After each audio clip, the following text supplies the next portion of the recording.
So today we are painting wax resist paintings. What is a wax resist painting? It's exactly as the title explains.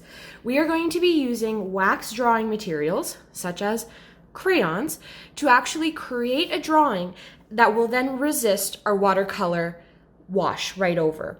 So don't worry if you don't have crayons. You can use any single drawing material, anything with color, such as pencil, crayons, markers, anything you absolutely want. You just need to have a candle on hand. So we're going to use the wax from the candle.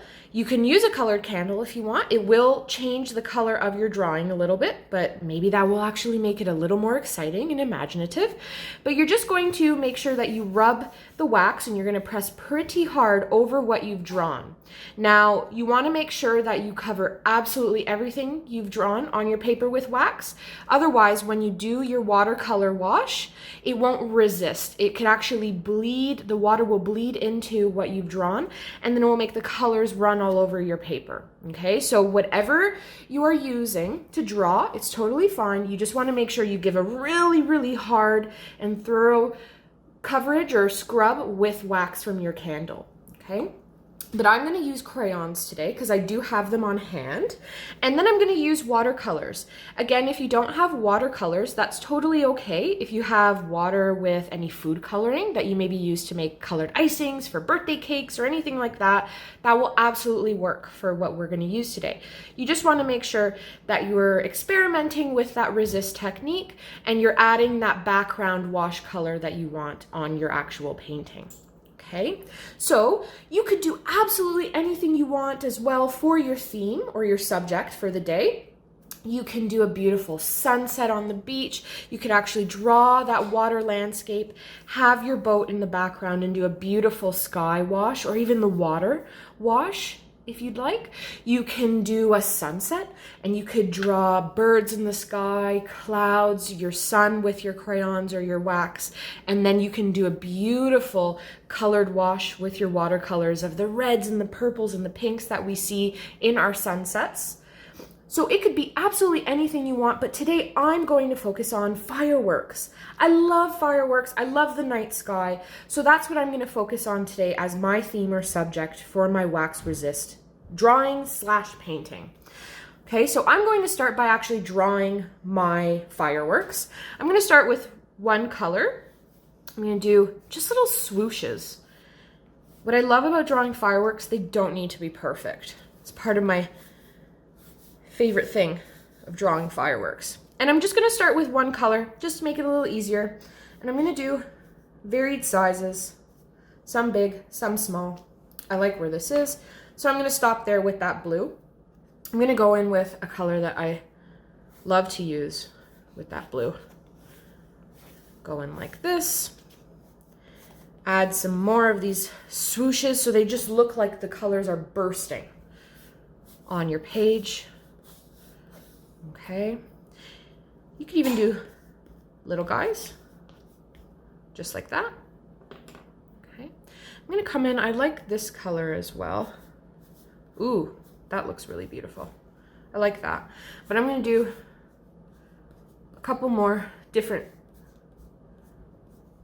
shapes as well, because fireworks aren't all uniform, right? So let's go in maybe with this red peachy color. Ooh, I see a pinky one. That's what I like. Do this. Lots of color bursting. Let's go into these little ones over here. Let's do little and then on the outside. Now you can always experiment when you're drawing your fireworks. These looks really beautiful. I'm gonna go on with neon green. Add some more pops of color to my drawing. Let's do little ones in here. And then we're going to do a couple little sparks like that. I quite like it. And then you just go in and you sort of fill the gaps of where you think you could actually have a little bit more color. I'm going to go in, I love this yellowy orange here. Go in like that. Okay, maybe I'll add it to this little one. just like that. Okay, so I've filled my page with quite a few fireworks. Now, a note for when we are drawing with our crayons, you want to make sure that you press pretty hard. You want your color to be super vibrant, especially if I'm going to be doing a night sky wash, so it's going to be pretty dark. So I want to make sure that my colors are very light and airy and vibrant. But then I also want to make sure that I am getting a lot of that wax on my paper to ensure that it is going to resist. Because the way it works is wax, you could use it for anything. Wax actually repels water. It creates a barrier between your paper and the water that's going on top of it, and it doesn't let it seep through. So that's the super important part of making these wax drawings. Okay, so now I feel like I'm almost done, but maybe, because it's a night sky, maybe I'll do a couple of stars. Just like that. And when we're watching the night sky with our fireworks, sometimes you can actually see the moon, right? So I might add my moon in there. I'm gonna press nice and hard. Make sure I get all that crayon, that wax, that color, make it super vibrant for my drawing. I might actually do a little bit of shading on there, make it pop out even more on my page. All right, now I feel like I just need one more little star over here. I want to fill my page with color, and I want it to be twinkling.